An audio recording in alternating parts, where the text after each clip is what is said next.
got the Minnesota Vikings in it, but it did not work out that way. And nobody probably more disappointed about that than Xavier Rhodes, who joins us here on the set. Does that break your heart to see that great play, to hear the great fans out here doing skull, but to know you were one step away? It's hard to swallow. It's hard to take in, after a play like that. I mean, you're thinking it's destined to be. It's destined us to be in the Super Bowl. We need to be here, play in front of our hometown, and in front of our fans. Talk to me about that moment. Because I know it's interesting. Where were you? What were you thinking? Because I know obviously we were completely shocked when that play happened. Did you guys figure like this game is over? The season's about to go down the drain. You kind of preparing for that kind of speech after the game, where the coach is saying, "Hey guys, good job this year, but we'll come back next year and hopefully we can get past this." I mean, plays prior. I mean, no, we wasn't thinking that. We thought we had a chance to get down and kick a field goal. But I think it was like third down and second down, and we seen one of our players wide open in the middle of the field, and then he ended up throwing it elsewhere, and it was incomplete. So we thinking like, oh man, like this season we might be done. And then that play happened, and from now on we were sitting there, everyone's on the sideline like, did this really just happen? And then you guys had that confidence after that. You must have had that feeling of like, this is our time. And you run up against an Eagles team in the NFC Championship that many people going into that thought against this Mike Zimmer defense. The defense has the edge over. What went wrong in that game against the Eagles offense? I mean, the first drive, our offense went down and scored. We stopped them to get back on the field. But once the pick six happened, and the momentum just completely changed, and we never got ourselves back in the groove of the game. I mean, things starting to happen right after that. Misassignment here on offense, misassignment on defense, and they was capitalizing on every mistake we was making. So, I mean, we never found our groove. We never found our mojo. So we never found the rhythm.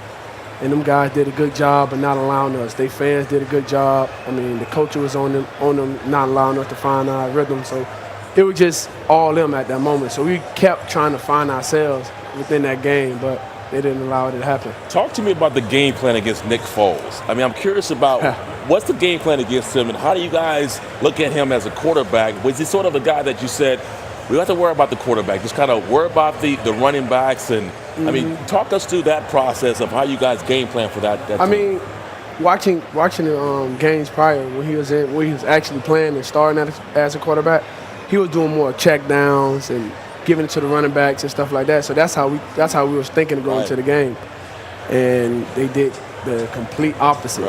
So they trusted him, they believed in him to throw the ball down the field, and we didn't think they was actually going to do it, and that's what they ended up doing. And those Eagles receivers, I mean, you're one of the best cornerbacks in the game right now, a two-time Pro Bowl selection. And those Eagles receivers, we don't hear a lot about them. It seems like they don't get a lot of respect. What made them very good against you all, and what makes them dangerous downfield? I mean, them guys was in and out of breaks. Foles was making great throws. They was making great catches. Like one play, it was a toss-back play, and then Foles threw it in the end zone and ended up catching it inside. I'm thinking backside shoulder play or something. I can't remember the play, but it was a great throwing catch. And you can't. It was situations like that we can't do anything about. They were just calling the plays at the right time and capitalizing on our mistakes. So, the way you guys attacked them, how do you think the Patriots, or what would you recommend the Patriots do to attack that offense? Talk to that secondary. Talk to that secondary right now. Talk to the guys up front, the linebackers. What do we have to do? I mean, they're going to definitely have some trick plays, some plays up their sleeves. Going into that game we was playing in, we didn't think they was going to actually do something like that, throw the ball down the field, have trick plays. But they came with it, and we thought the total opposite of when we played against them. You guys are moving on now to 2018, and a lot of people still excited about this Vikings team. I know the people right back there doing the skull chant. You won 13 games. What is there to look forward to for these fans? I mean, if you look, there they go. Somebody's over. They're all around us right now, all over. So if you look at the year before, when we was 5-0, and we ended up having an 8-8 season. I mean, having that season helped us realize, we have to finish the game no matter what. We're gonna face adversity as a team. I mean, people are going to get injured. So throughout the whole offseason, we was working on guys coming out the game, guys, your next man up type of mentality. And we brought that into this year, and that will help us out so far. So going into next year, we just, and losing that game let us further know that we got to prepare more and be ready more for a situation like that, and it's going to be a long season. Quarterback for next year, obviously. Yeah, we're all watching that. What's going to happen with your quarterback situation? We tried to get it out of your GM yesterday. He was worried about tampering charges. He would not tell us anything. Nothing about the quarterback situation.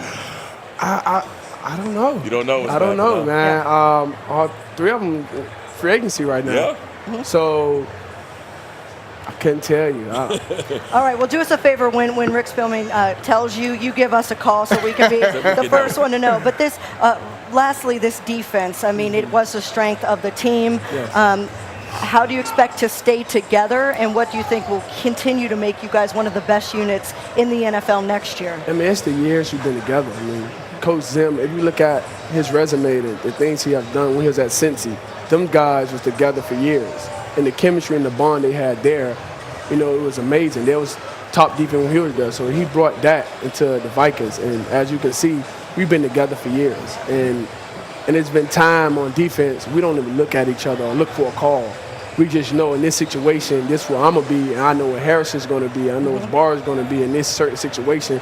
It's just like a communication that don't need to be spoken. So it's like a family type thing. It was a crime. Harrison Smith wasn't even invited to the Pro Bowl. I know he went to the Pro Bowl, but he wasn't even selected as a Pro Bowler. Exactly. I was pretty upset about that. Man. But it worked out. He ended up getting. He ended up playing in the game, so that was great.